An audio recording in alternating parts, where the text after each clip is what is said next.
100 years separates their reigns. Different eras, different societies, almost different worlds. Two women, Elizabeth and Victoria. Two queens who have steered their course through periods of extraordinary change. In the British monarchy's 1,000-year history, their like has rarely been seen. Their longevity is unrivaled. On the 9th of September, Queen Elizabeth II will become the longest reigning monarch in British history.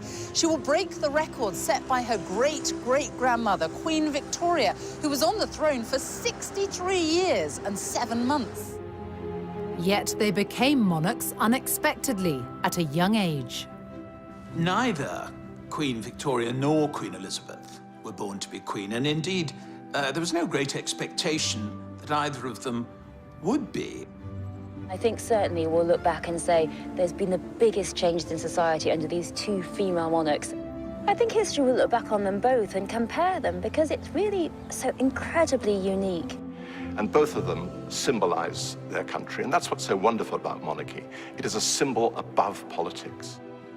But what does it take to be a monarch who defines an era? One who has the power to capture the hearts and minds of people at home and abroad. She's just brilliant. At her age, to be still doing things like this, it is just fantastic. I never really got this whole Queen thing, to be honest. I really didn't. But I've got it now, and I just... Okay, sorry, I posted on Facebook that I've fallen in love with the Queen.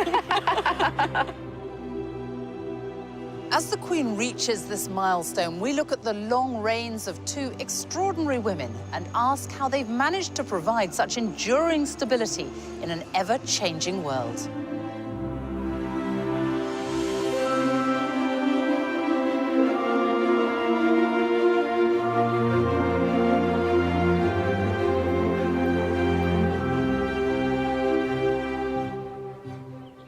It's March 2015 at Canterbury Cathedral. And here she is, Elizabeth II, the face of the modern monarchy. She's here to unveil statues of herself and her husband, Prince Philip. Immortalized in stone next to Queen Victoria and Prince Albert, in this, the year Elizabeth becomes the longest reigning monarch. Nobody expected that. On April the 21st, 1926, a child was born to the Duke and Duchess of York, Elizabeth and Prince Albert, who was the second son of King George V. Elizabeth Alexandra Mary came into this world a princess. Her popular uncle, the Prince of Wales, was next in line to the throne, followed by her father. So no one ever expected that one day Elizabeth would become queen. And she certainly wasn't born in a palace. In fact, she was born right here. On Bruton Street in Mayfair, now a restaurant. A plaque is the only reminder that before the bombings of World War II, Elizabeth's home stood on this site. And here they are, the family at their home in 1927, and Nanny and baby Elizabeth. The young princess was expected to lead a relatively quiet life away from the full glare of the monarchy, which is just what people thought at the birth of another royal infant. Victoria was born in a palace, Kensington Palace, on May the 24th, 1819. At birth, she was fifth in line to the throne. And even though her mother was fiercely ambitious, no one could have known that Victoria was destined to become queen. She too was raised quietly, away from court, under the care of her strong-willed German mother, Victoria Maria Louisa, the Duchess of Kent. Here she is, Victoria. Victoria herself. Victoria spent her childhood here in Kensington, and she said herself, "I had a very unhappy childhood." And she was also a long way from the throne. No one thought she'd ever come anywhere near it. Basically, when she was born, she was intended to be married into other royal families, a very minor royal, so no one thought anything much of it. By her own account, Victoria was brought up very simply here in a suite of rooms on the first floor of Kensington Palace. It was a privileged but isolated existence. What we do know is that she remembered later on this terrible, oppressive, melancholy childhood. We think it was a little bit more complex than that. In what way? Well, she was lonely, but she was also very imaginative. She had 132 dolls, and they're all very neatly and in a very organized way listed in her inventory, which she kept at the time. She must have had a sort of very, a dream world, the way she played with these dolls. I suppose she had a lack of friends. We wonder whether some of the costumes could possibly be made from fabrics that made Princess Victoria's dresses. That's not something we're able to prove, but it's a possibility. Before she was 1, her grandfather and father died. And when her uncle George IV passed away, another uncle became king, which meant she was next in line to the throne at the age of 11. Life became even more restrictive. Her mother kept her under, well, pretty much lock and key. They called it the Kensington system. They wanted control of her. So they kept her under 24-hour surveillance. She wasn't allowed to have a single minute alone, because what they wanted was her to come to the throne at, say, 10, 12, and they be the one in the power. They be the one being regent. She was sheltered and protected, and she even shared a bedroom with her mother until the day she became queen at the age of 18.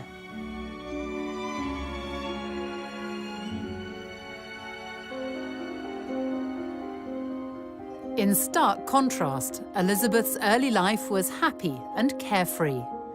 She had the constant companionship of her younger sister, Princess Margaret. Princess Margaret. We four. They had the common touch. They had ordinary Scottish nannies. Scottish nannies looking up. Boba MacDonald taught her how to iron the wrapping paper of her presents and put it away in a drawer so that she could reuse it. But she went on the bus, she went to the museums, and all the time, in those early years, she was just being prepared for the life of a young lady of the middle to upper classes. But all that changed suddenly in 1936. It was the year of the Three Kings. In January, King George V, Elizabeth's grandfather, died. Her uncle took the throne as King Edward VIII, but his reign lasted just 325 days. He abdicated in order to marry the twice-divorced American Wallis Simpson. By December that year, Elizabeth's father was king. Elizabeth moved here to Buckingham Palace with her family at the age of just 10. Her father was now king, and it must have been a huge change for the young princess, who until then had been raised in a more modest family home, albeit in Mayfair. It was 1937, exactly 100 years after Queen Victoria had arrived here at the age of 18. Victoria left Kensington Palace just weeks after becoming queen. Her first requests were for time alone at last away from her mother and a bedroom of her own. She got much more than that. Victoria became the first monarch to make Buckingham Palace her official residence. Over the years, she transformed the place, and visitors to this day are still met by the paintings of her nearest and dearest. How much did Queen Victoria change Buckingham Palace, and why? Well, I think she wanted to make it a centre of court life, and court life, I think, of a very different sort. I mean, the thing about the monarchy in the middle of the Victorian period was that it became respectable for the first time. And really, this was a palace which was going to house a court which was the epitome of the kind of new morality of the family and of society. Elizabeth has transformed this palace in another way. In 1962, she opened the Queen's Gallery to give the paying public access to the royal art collection. In 1993, she opened the doors even wider. Tens of thousands now take the chance to wander through the staterooms, with ticket and gift shop sales going towards the upkeep of the artworks.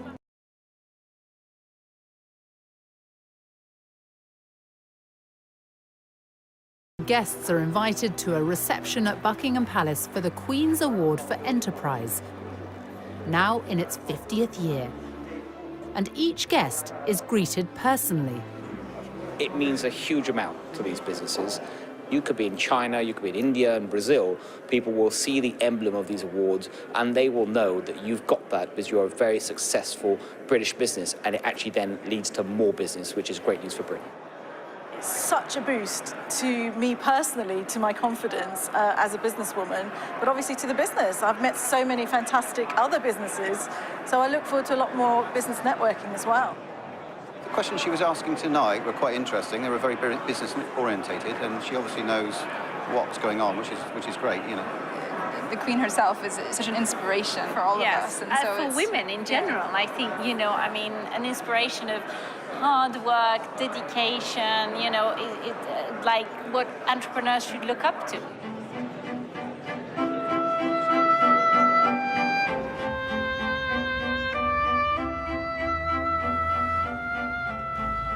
Buckingham Palace, it's such an iconic building. It's hard to imagine that it hasn't always looked like this.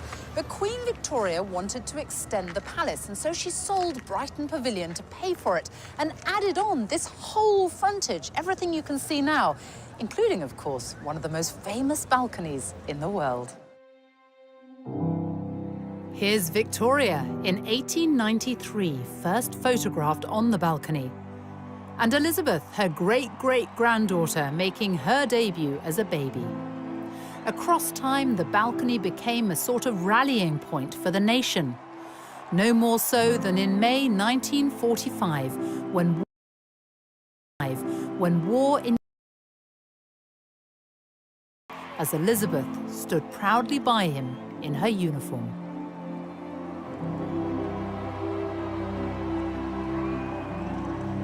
Growing up during World War II shaped the future Queen.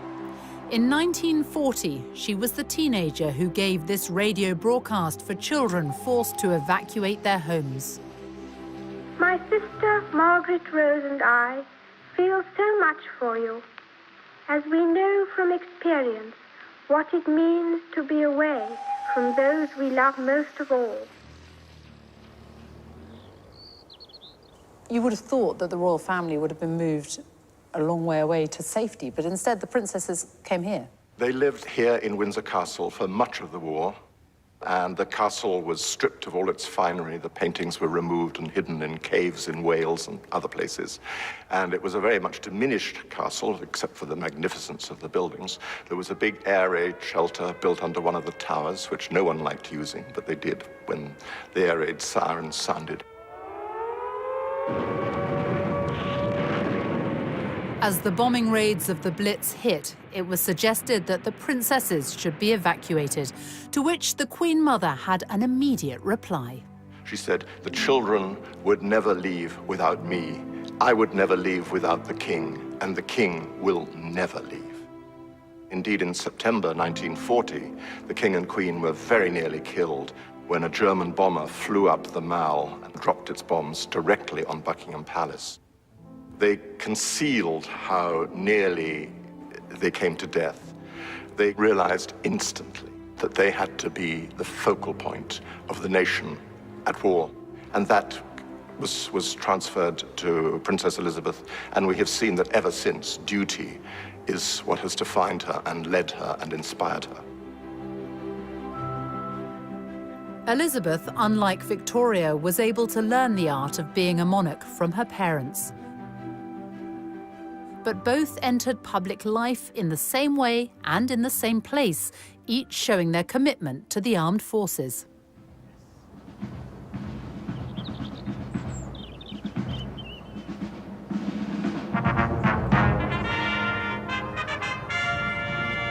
Queen Victoria came here to Windsor Castle to review her troops for the first time when she was just 18. A century later, Elizabeth, then still a princess, followed in her footsteps on her 16th birthday. It was her first official engagement. The British Grenadiers then marched past Her Royal Highness the Colonel. She's back. It's April 2015. Now 89, the Queen is presenting new colours to the 1st Battalion, the Welsh Guards.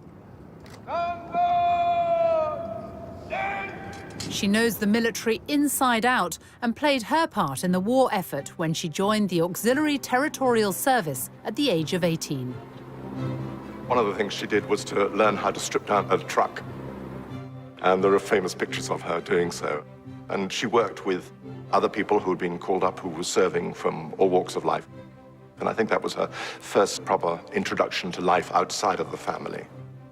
And these were all sort of incremental steps in her training, if you like, towards being the monarch. Her Majesty the Queen knows absolutely everything that's happening in the ceremonial state occasion. But she knows that I'm there to just make sure those people that don't know are led and guided so that they can give the best performance. I'm inspired by her, an absolutely wonderful lady. I mean, the Queen is what we fight for and fight under for the country, and she's sort of the head of the army and our regiment, so it's extremely special for the boys. Do you think that the Queen really does understand what you do, what you go through? 100%, 100%. I think she probably knows more than anyone in her time of understanding what sacrifice for a country is, and she's an extremely, extremely special person. Recognition from the monarch has always been highly prized. At the end of the Crimean War in 1856, Queen Victoria introduced the Victoria Cross for bravery.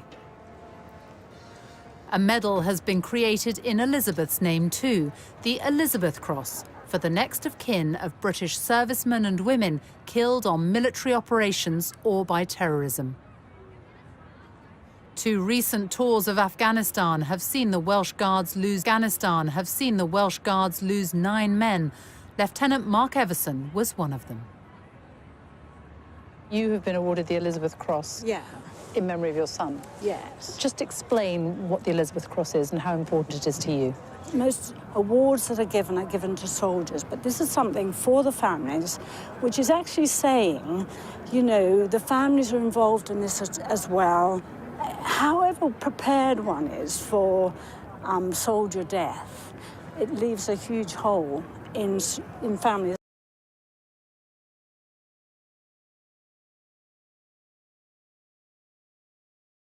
This memory, this little cross signifies that, really. Elizabeth is the daughter, mother and wife of military men. By her side today, as he has been for every step of her reign, is Prince Philip, the Duke of Edinburgh.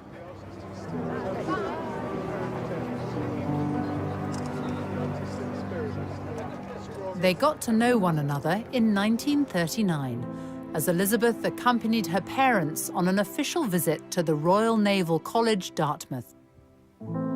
The cadet assigned to show her around was Philip, a prince by birth of Greece and Denmark, also a great-great-grandchild of Victoria's. The Queen saw him, this handsome young Viking with his sense of humor. I think right at the start, his lack of reverence, his sense of informality appealed to her, as well as his stunning good looks. They became pen pals, with Elizabeth keeping a photo of a bearded Philip as he fought for his adopted country, Britain. It was a love match. And in 1946, after a holiday at Balmoral, they got engaged, and though secretly, because the King and Queen asked them to postpone the public announcement until the following year. The royal family and Princess Elizabeth's fiancé have permitted these special film studies to be made in response to the rapidly mounting worldwide interest in the forthcoming royal wedding on the 20th of November in Westminster Abbey. I am Alexandra Mary. Take thee, Philip, Take thee, Philip, to my wedded husband, to my wedded husband. to have and to hold. They wed when Elizabeth was 21.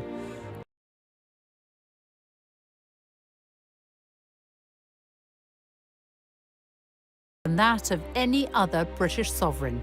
It's a cornerstone of Elizabeth's reign. As she's said in several tributes to him, he is the rock on which her work as a monarch has been based. He has quite simply been my strength and stay all these years. And I and his whole family, and this and many other countries, owe him a debt greater than he would ever claim, or we shall ever know. Queen Victoria had her rock too. For Victoria and now Elizabeth, a vital thread through their lives has been the love and support of their husbands. Both married European princes, both met their husbands-to-be when they were very young and then got to know them slowly through letters. He also looked like a film star. I mean, there's something very romantic in the fact that both Prince Albert and Prince Philip were both sort of gorgeous to look at. You know, that builds up the whole fairy tale. Victoria was 16 when she met Prince Albert of Saxe-Coburg and Gotha. He was her first cousin from Germany. It was determined, more or less, from childhood onwards, that Victoria would marry one of those Coburg children. There were some other candidates for her to marry, but that was the obvious one. And it was her great luck that she fell in love with him, besottedly. It was a real love affair and love match from the beginning. They kept in touch by letters, and she described him as so sensible, so kind, and so good, and so amiable too. She really hadn't had a chance to have anyone to love. She and her mother had been at loggerheads. She had no sister, no friend, no father. So she'd been a very lonely child, and all this passion had really pent up inside her. Obviously, Victoria's wedding to Albert on a grisly February day is essentially a private service. Victoria herself said that she noted every detail. Indeed, she does appear to have noted every detail in her journal afterwards. I think for Victoria, it was a wonderful day in every way. The couple were married in 1840. Victoria was already queen, so she had to propose to him. They went on to have 9 children. Albert brought an experience of the world Victoria had never known. He developed a strong interest in arts and culture and built the Italian Gardens in Kensington as a testimony of his love for her. She rejoiced in her marriage to Albert, and it had for her a significance only rivaled by her coronation day. Victoria's coronation came after the death of her uncle, William IV. It's one of the quirks of the hereditary system that one is expected both to mourn and rejoice at the same time, mourn the death of one sovereign, rejoice in the accession of the next. I think in 1837 there is a definite imbalance. There is notably more rejoicing than mourning. She loves being queen at the age of 18. She tells the wife of a courtier that she woke up one morning afraid it might all turn out to be a dream. She thoroughly enjoys the dream. 400,000 people flocked to London for her coronation, helped by the transport revolution, the railways, and the hopes of a nation resting on youthful shoulders, something shared by only 2 women in more than 100 years. Elizabeth's path to accession came in 1952. In January, she and Philip were waved off at the airport by her father, King George VI, as they began a Commonwealth tour in his name. It was the last time they would see one another. He was only 56. On February the 6th, 4,000 miles away from London, Princess Elizabeth was brought the news the world was soon to hear. It was announced from Sandringham at 10:45 today that the King, who retired to rest last night in his usual health, passed peacefully away in his sleep earlier this morning. People were shocked by the death of the King. It wasn't anticipated, except in an inner circle who knew just how ill he was. Elizabeth returned to London in mourning, a young woman who now held the future of the monarchy in her hands. For 4 days, King George VI lay in state in Westminster. I remember walking past the catafalque of King George VI. My mother took me and my brother Rory, and I was only 3. And we queued for hours. You can't imagine that now, can you? Queuing for hours outside Westminster Hall. But she said, you will remember. You will remember this all your life, and this is something we owe him. The nation mourned for the man who had saved the British monarchy. He passed on the essential value of duty to his daughter, something his great-grandmother, Victoria, understood well herself. In 1838, Queen Victoria, at the age of 19, came here to Westminster Abbey for her coronation. Just over a century later, her great-great-granddaughter Elizabeth followed in her footsteps and was crowned right here in the very same place. More than 8,000 people packed the Abbey that day, and millions were watching on the television around the world. Elizabeth was 27 years old and the mother of 2 young children.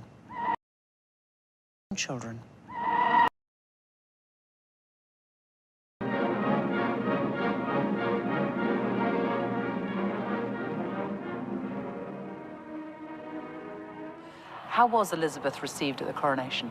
We all became romantics on a huge collective scale. And of course, the setting in this abbey, where the very stones talk, with the old statesman in marble looking down on it, Disraeli, Gladstone, Peel. We were right in the middle of this wonderful combination, which the Brits pride themselves on, or did, of juxtaposing tradition and modernity and making the two work together. But above all, the young woman sitting just over there.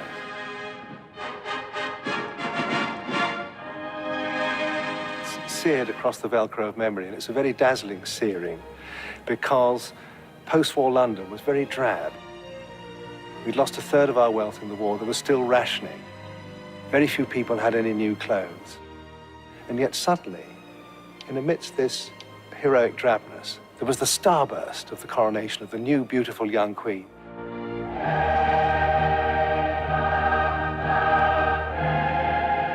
I remember it. I was on Victoria Embankment, and it was a kind of magic moment when the great golden coach went by, and then this smiling figure. It was one of the moments of the reawakening of the country after a long and tense and deprived period. And for those who weren't there, thanks to the revolution of television, the nation could watch from their living rooms. 27 million people in Britain in June 1953 watch at least half a day's television coverage. The number of BBC licence holders doubles that day. So there is this sense of what newspapers refer to as coronation fever. We've only known in recent years that it was, in fact, the Queen who said, yes, it ought to be televised. An acknowledgement that the monarchy, as it were, belongs to the people. You've got to, with the new means of communication. And then this smiling figure, just all the diamonds reflecting with the Duke of Edinburgh. But I mean, I remember it so absolutely vividly. 5 months after her coronation, Elizabeth returned to the Commonwealth tour she'd begun before her father's death. Now she was Queen and also head of the Commonwealth of Nations, which, from small beginnings, has expanded during her reign to take in 53 countries. She has visited almost all of them. I think historians will look back on the reign and achievements of Elizabeth II and pick out the Commonwealth. The Commonwealth is a real family, so successful that countries that are not former British colonies have asked to join and been allowed to join. For Victoria, she was Empress of India, with the reach of a global superpower, the British Empire. Not that she saw much of it. Britain did rule half the world and it stretched everywhere from Canada to Australia and included great tracts of Asia and Africa. And it's true that Queen Victoria didn't visit any of these places. She was very much in touch and thinking about them a lot. She became besotted with India and Indian culture in her later years. She taught herself Hindustani, and she could speak a little bit of Urdu. She would have loved to go to India, but they didn't let her. So in her mind and her spirit, she traveled, completely unlike Queen Elizabeth, who actually travels. Queen Elizabeth II has crisscrossed the globe for more than 60 years. Here and abroad, she has shaken the hands of history. It's June 2015, and once again, the red carpet is laid out on foreign soil. This is Berlin's take. This is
but that will not faze the most well-travelled monarch in history.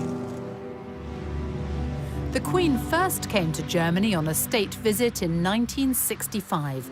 It was a country still divided by Cold War communism.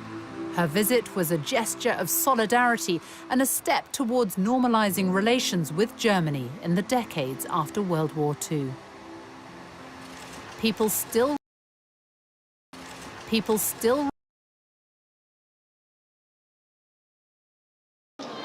For my husband and me, it is a deeply moving experience to be with you here in this courageous and famous city. 50 years on, Germany, now a unified country, has changed dramatically. The welcome for the Queen hasn't.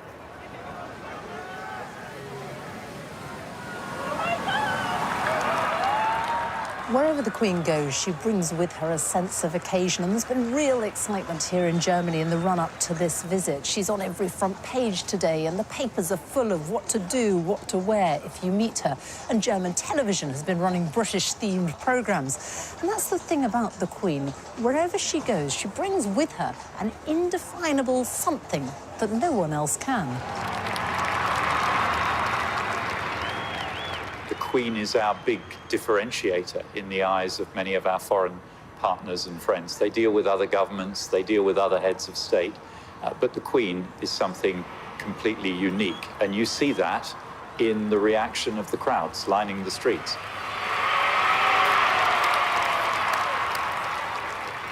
Two of the most powerful women in the world, one a monarch, the other the German Chancellor, who has been dubbed the Queen of Europe, and the German Chancellor, who has been dubbed the Queen of Europe. And given the question mark over the future of Britain in the EU, the timing of this state visit is being seen as something of a diplomatic coup.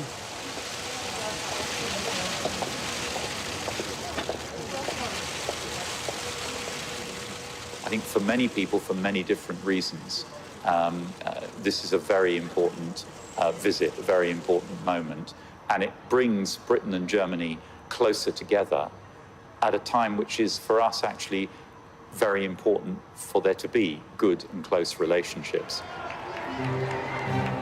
As a constitutional monarch, the Queen must remain politically neutral. Hers is more of a personal power. Arriving at the state banquet, she is wearing Queen Victoria's rubies as she delivers words echoing a lifetime of experience. We know that division in Europe is dangerous and that we must guard against it in the West as well as in the east of our continent. That remains a common endeavour. Flying the flag for the United Kingdom at the British ambassador's residence in Berlin. Every year, a garden party is held to honour the Queen, but this is the first time she and the Duke of Edinburgh have actually been able to attend. The interest in Germany in the Queen is already big. People have been thinking about the institution of the monarchy and about the overall relationship between Germany and the United Kingdom. In diplomatic speak, we'd call it soft power. It's what the Queen stands for. It's the values that she embodies, and that has deep impact. There's all those disputes we do have at the moment in Europe about Britain and Europe and the rest of the world. So it's important that we do have this unifying personality. She's there and she stands for something and a value that is not changing. And so it's like an authority. You know, all the emotions here at this garden party that show that there's a very strong belief in Germany that please stay in the EU, we need you. Very smiley and talkative, actually. Yeah, and I never really got this whole Queen thing, to be honest. I really didn't. But I've got it now, and I just... Okay, sorry, I posted on Facebook that I've fallen in love with the Queen.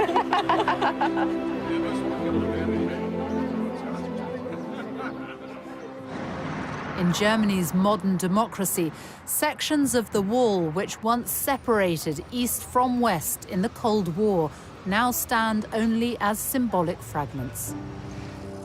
And this is a country which remembers its deeper past, those who were killed in one of the most dreadful persecutions in history.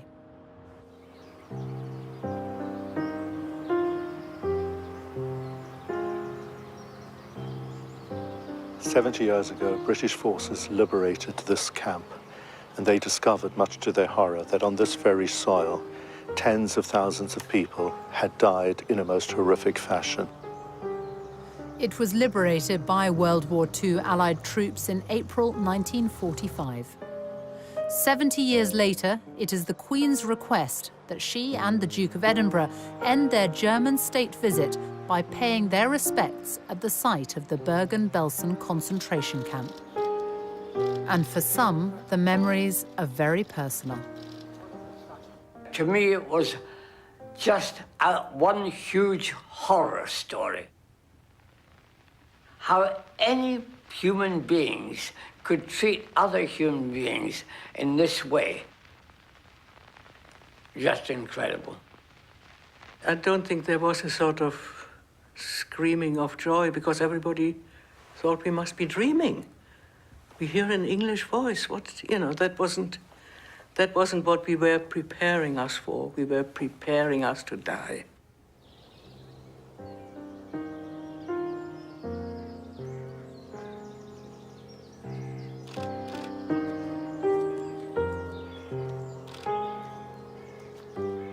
her visit shows that she takes human suffering seriously.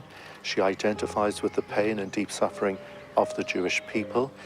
And together with so many other people, she's absolutely determined to guarantee that the horrors that took place here in Belsen will never happen anywhere else again.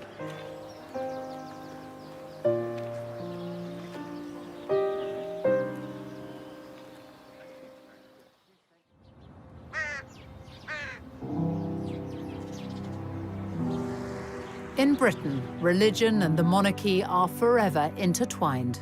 Since King Henry VIII famously separated the English Church from Rome, every monarch has become defender of the faith and head of the Church of England.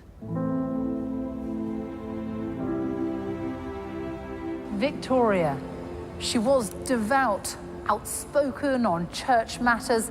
She even wrote about her views on sermons in her diaries.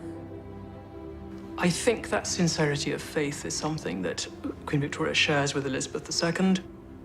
I feel absolutely sure that both women, in what is unquestionably a very lonely position, have felt upheld at moments, many moments possibly in their reign, by a very strong Christian faith.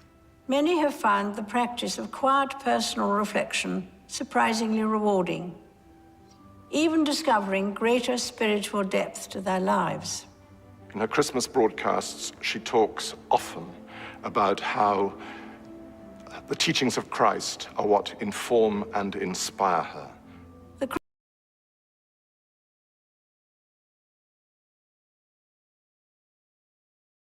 Feet very firmly on the ground, but spiritually, she's got this dimension in which her personal faith is linked to her duty as a monarch. And each monarch also has formal duties in relation to the government of the day. It was during Victoria's reign that political power moved away from the sovereign, but she still kept a keen interest in the details of political life, as does Queen Elizabeth, who at the start of her reign decided to change the monarch's regular meetings with the Prime Minister into a weekly affair, the audience. When Parliament sits, the Prime Minister arrives for their regular meeting, where the Queen has what's been described as the right to be consulted,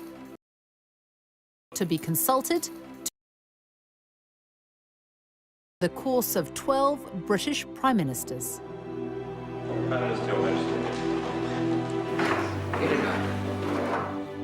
Her first PM was Winston Churchill, who'd known Elizabeth since she was a child and was the only elected member of Parliament under both Victoria and Elizabeth.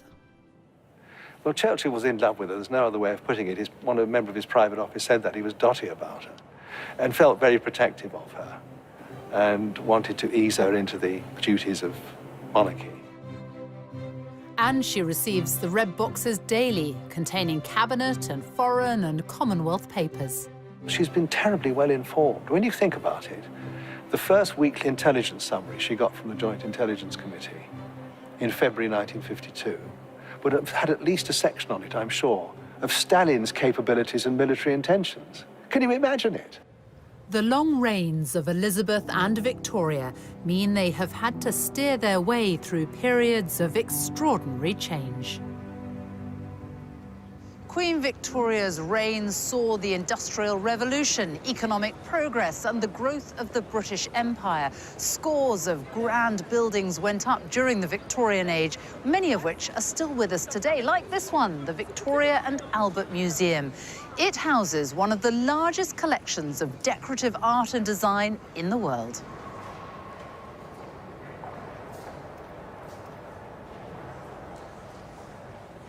So, what is Victoria and Albert's legacy in terms of art and culture? It's fundamental.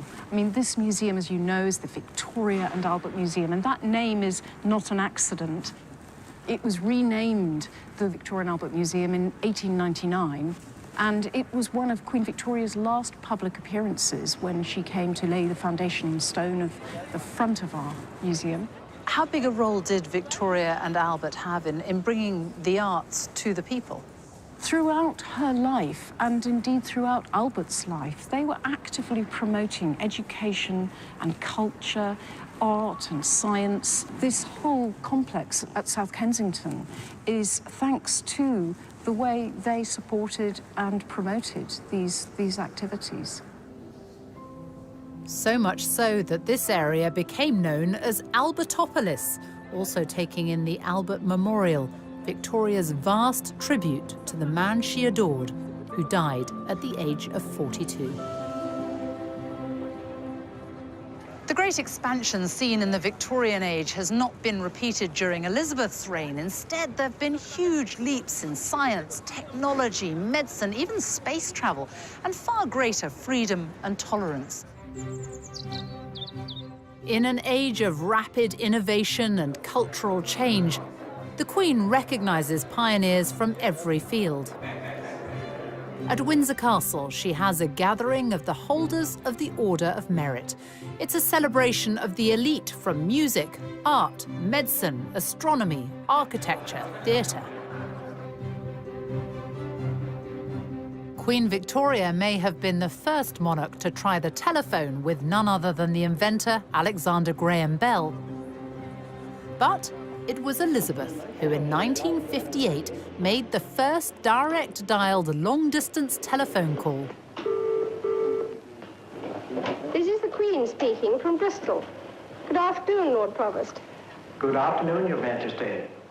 She was the first British monarch to send an email in 1976, and has a Twitter, Facebook, YouTube, and Flickr account in her name.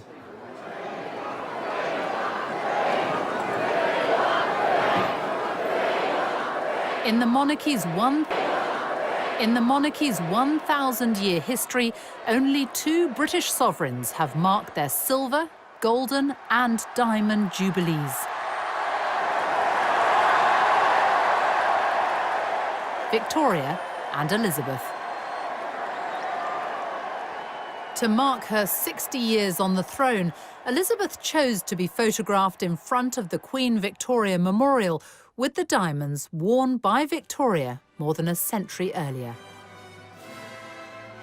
And if a Jubilee celebration is a test of popularity, it's one the Queen easily passed. Hundreds of thousands turned out to celebrate. Her speech that year seemed to recognise her unique place in the world. I have been privileged to witness some of that history, and with the support of my family, rededicate myself to the service of our great country and its people, now and in the years to come. Hip hip! Hip hip! Hip hip!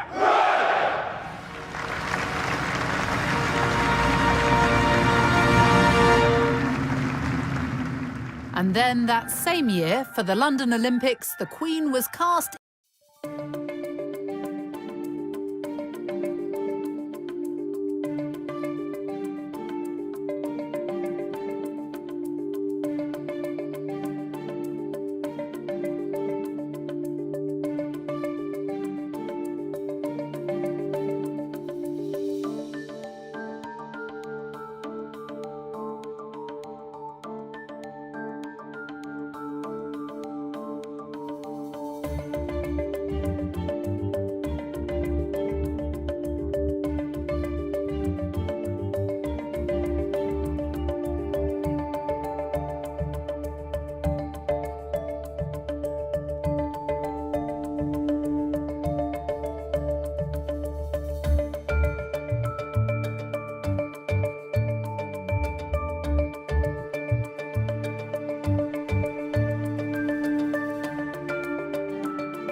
Long reign can bring challenges. Unlike Elizabeth, Victoria had to spend almost 4 decades without her beloved husband by her side. Queen Victoria did flag after the death of Prince Albert, not for the rest of her reign, as some people mistakenly think. It was really for about 10 years that she was much more in retirement, and she worked all the way through it. I mean, there's a fantasy that she was just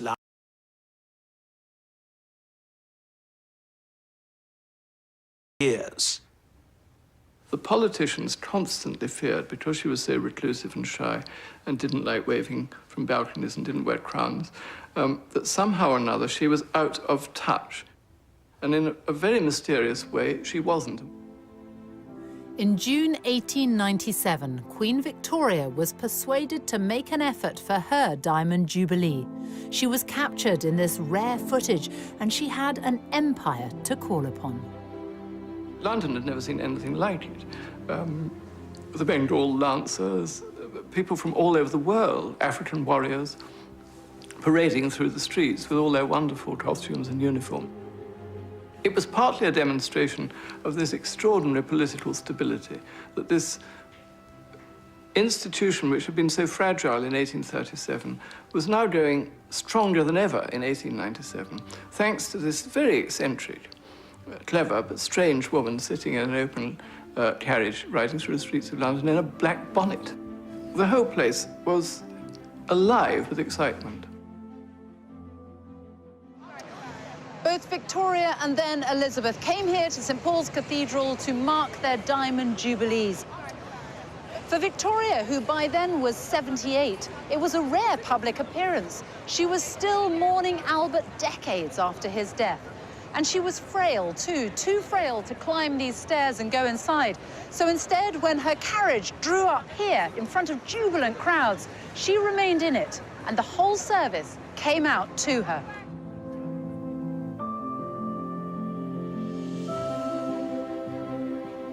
But we do know what Queen Victoria thought about her Diamond Jubilee. She wrote about it in her journals, and just a few years ago, Queen Elizabeth had them all put online. Victoria wrote, "A never-to-be-forgotten day. No one ever, I believe, has met with such an ovation as was given to me, passing through those 6 miles of streets, including Constitution Hill. The crowds were quite indescribable, and their enthusiasm truly marvelous and deeply touching. The cheering was quite deafening, and every face seemed to be filled with real joy. I was much moved and gratified."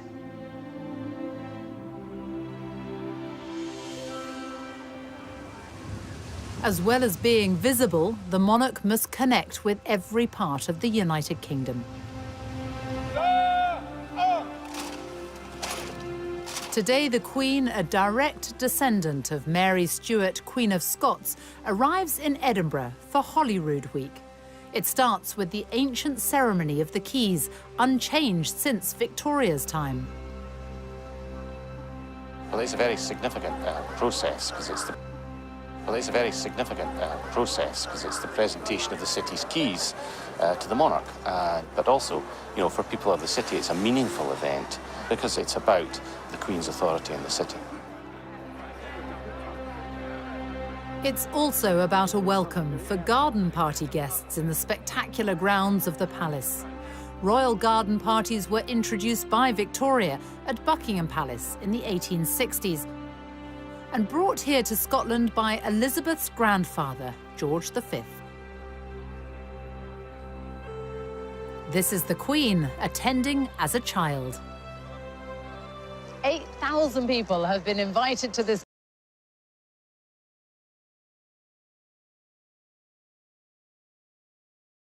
and heritage.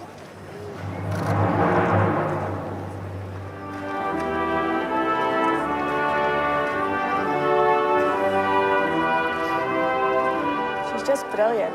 At her age, to be still doing things like this, it is just fantastic. I think today has been a very good example of exactly what we as a country do well, and I think she's at the very heart of that. And the fact she visits our islands, you know, she embraces all the parts of Scotland that we love. Her and the Duke have done a marvellous job over the years, and I hope they'll have many more.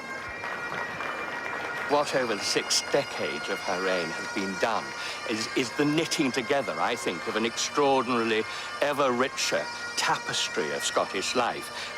My lot are part of the older threads, but every year through this great gathering, new, fresh threads are added. The Queen has deep personal connections to Scotland. Her mother grew up here. Her sister, Princess Margaret, was born here. In fact, she was the first royal baby to be born in Scotland for more than 300 years. And since she was a child, Scotland is where the Queen has always come on her family holidays. During late summer and autumn, the Queen still enjoys her longest spell of privacy in the place she's visited since childhood.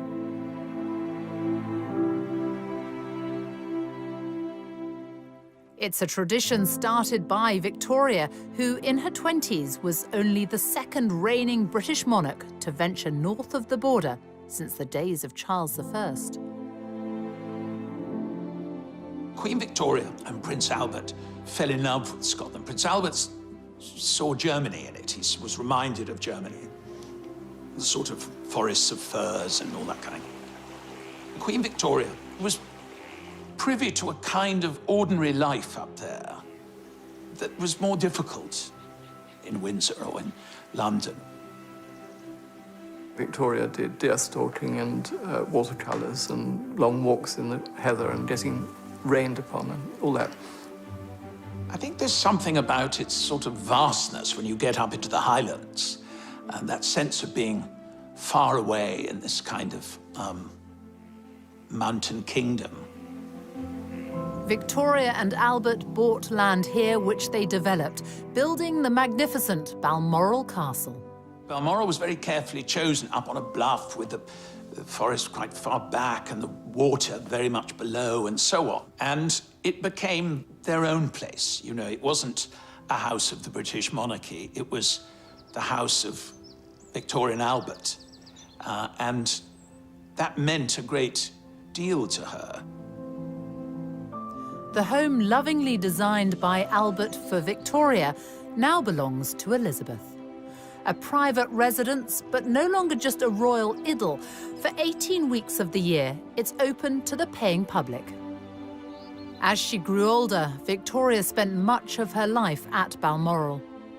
She was here on Wednesday, the 23rd of September, 1896, the day she overtook her grandfather, King George III's record. She wrote, "Today is the day on which I have reigned longer by a day than any English sovereign." Just days after Victoria had become the longest reigning monarch, she was pictured right here beneath the terrace at Balmoral. It was a very special moment, and that's because it was the first time that Victoria had ever been captured on film.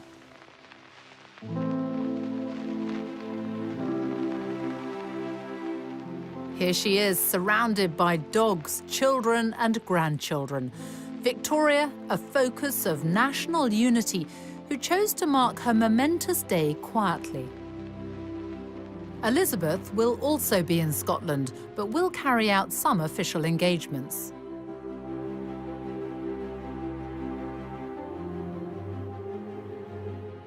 This is where Queen Victoria was on the day that she became the longest reigning monarch in British history. And this is also where her great-great-granddaughter, Queen Elizabeth, will be when she passes that record on the evening of Wednesday, September the 9th. She will have been on the throne for 23,226 days. There'll be no fuss, no grand celebration. It's business as usual, we're told. But all the same, it is a remarkable achievement and something none of us will ever again see in our lifetime.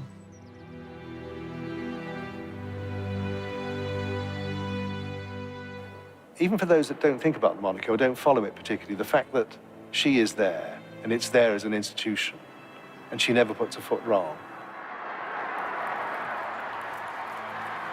I don't think we should withhold our gratitude to both women for keeping this institution, which I think many people cherish, in spite of all the jokes we made about it. By being inscrutable untouchable, unfashionable, and unfaddish, the Queen remains a concept that all people potentially can connect with. And I think that's a very important and valuable aspect of our national life. And she simply is always out there meeting people, speaking to people, and very much identifying herself with the whole population, not just one certain group of it. Politicians come and go when they talk about the big society. The Queen and the royal family have practiced it and continue to practice it in all sorts of ways. And that stems totally from the sense of duty and religious convictions of Elizabeth II. This is a great country, and one of the reasons it's great is because we have had this continuity of kings and queens for so many centuries. And this queen is probably going to be seen as one of the greatest of all. I think what she has done is she has made us all believe again in the viability of the institution she represents. And to me, that's a great achievement. I declare before you all that my whole life, whether it be long or short, shall be devoted to your service and to the service of our great imperial family to which we all belong. That I shall not have strength to carry out this resolution alone unless you join in it with me, as I now invite you to do. I know that your support will be unfailingly given. God help me to make good my vow, and God bless all of you who are willing to share in it.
another royal infant.